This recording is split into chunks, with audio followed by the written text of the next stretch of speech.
Welcome back to Steve's Small Engine Saloon. Today we've got a great question for you. It's so seasonal because guess what time of year it is? It is tilling time. You betcha. So we're going to be talking rototillers, and that is what I need out in my garden right now. So let's start. And our question, should you sharpen the tines on your rototiller? That's a great question. What do you think, Steve? Yeah. Should you? Instant answer to me is yes, I think you should. The whole reason this came up was because many years ago I was building a sun deck for someone, and I was digging the sun deck post footings. They need to be 2 feet by 2 feet by 18 inches deep, something like that. I had to do a whole bunch of them.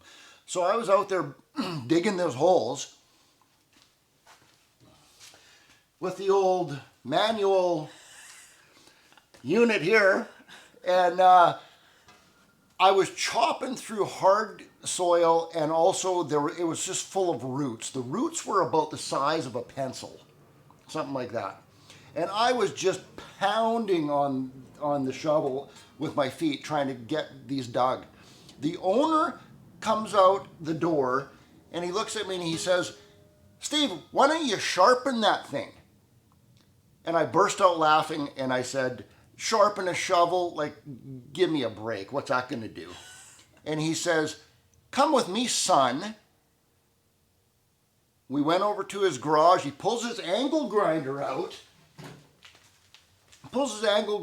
And he fires it up. And he right in front of me, he starts sharpening the back side of the shovel. And he didn't sharpen it all the way up here like that. He just did, the cutting edge, so from like here to here. Only on the back side, just like you do a lawnmower blade. He didn't sharpen it on both sides like a knife, just on one side, on the back side like that.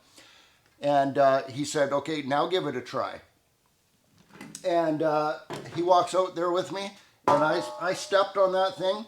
I didn't even have to pound it with my foot. I stepped on it, and I buried that shovel. Really?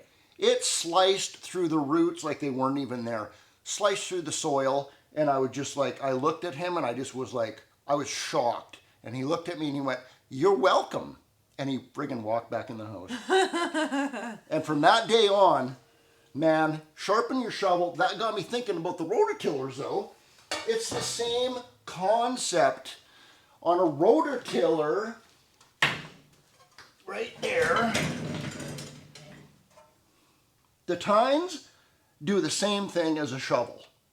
If they're dull, well, if they're dull, they're gonna still work probably. But here I'll show you this. Check this out. This is what a brand new tine on a tiller looks like. You see that? How it comes sharp. See how it's beveled down like this on the cutting edge?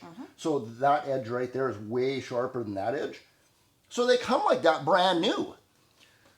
But how long can they possibly stay sharp when they're constantly going through the soil and hitting rocks and hitting roots and stuff like that? It's going to dull it very quickly. Absolutely, it's going to, yes. So what's the point of sharpening it then if it's just going to be dull? Well, that's kind of like saying what's the point of sharpening a lawnmower blade? It's just going to get dull again. What's the point, right? Okay, so would it be more efficient then that it's sharp? Because of course, for the first while that you're doing it, it's going to be chopping through everything, through the roots and everything, and then eventually it'll get dull again. Eventually it will, just like everything gets dull. A knife gets dull again. But I guess the reality is, how long are you actually using your rototiller? Because you're going to do your garden, and maybe by the end of that, it's still perfectly fine, right? In my experience, every single rototiller I have ever seen come in, a used rototiller, the tines on them are just as dull on the leading edge, the cutting edge, as they are on the backside. Every time. Okay. So I thought, okay, this is a great idea. We didn't have a rototiller at that time for me to test this on.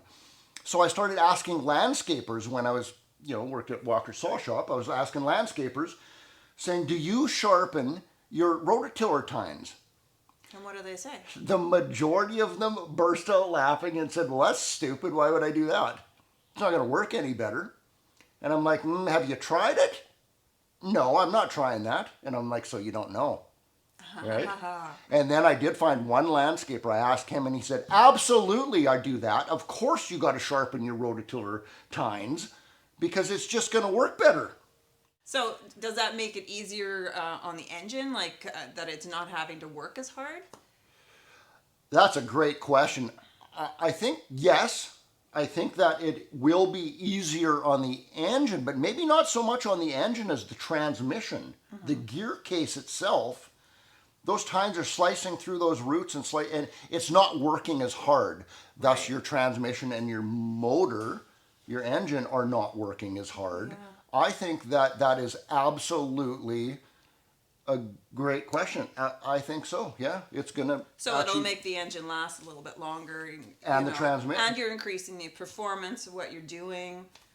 Your performance is going to be outstanding, just like what I showed you with that Yeah. shovel. The performance is going to go right up. That landscaper told me, actually, he said he sharpens his, but this new one comes sharpen the whole thing. And he said he doesn't sharpen that. He just sharpens the first 2 inches. And that's what he said. He said he goes, the first 2 inches are the only part that's actually cutting through roots and soil. And so... And then you that's got to what he remember said. the other thing that you're going to be going through would be sod. That's another big one.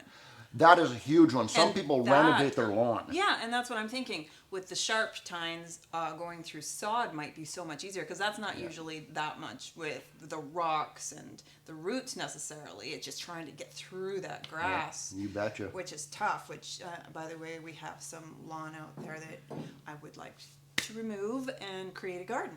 So, can you sharpen that for me? No, I was thinking that maybe you should go sharpen it your damn self if you... So tell me, so you're saying sharpen the tines. How do you sharpen the tines? Is it just going to be the grinder that you're... Yeah, because some of these garden tillers, the tines are really hard to take off. If you use an angle grinder like this,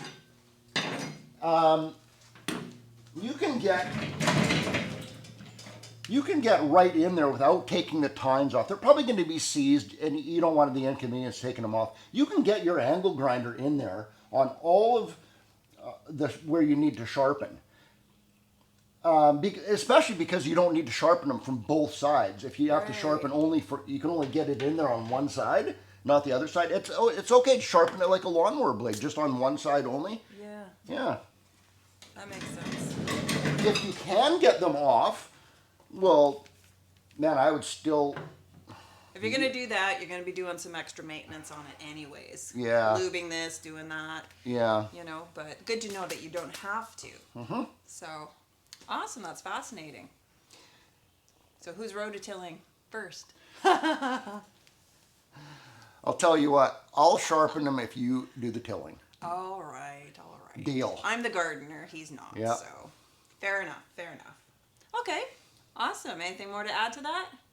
You didn't have any more questions? I don't think No, so. you're good. Yeah.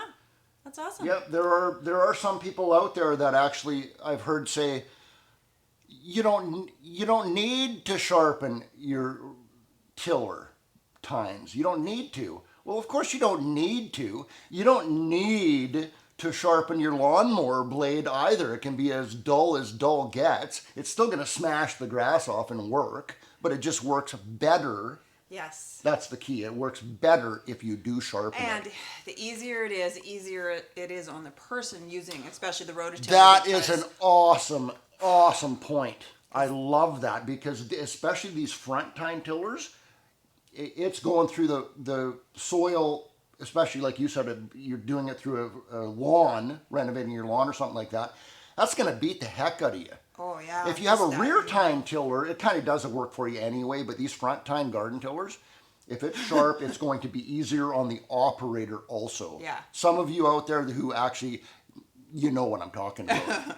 That thing's going like this and bouncing it's back a and forth. workout, so Yeah. We're all familiar with that. Awesome. Well, hopefully you like this. Give Steve the thumbs up. I think that was great information, and I hope everybody's getting out there and doing their gardens, because it is that time of year, and we're getting ready to plant really soon. So She's getting ready to plant really soon. So don't forget to subscribe if you haven't already, and go back to our channel and check out the Saloon Mail playlist. We've got lots of other questions of the week, and we will see you next week. April and Steve out.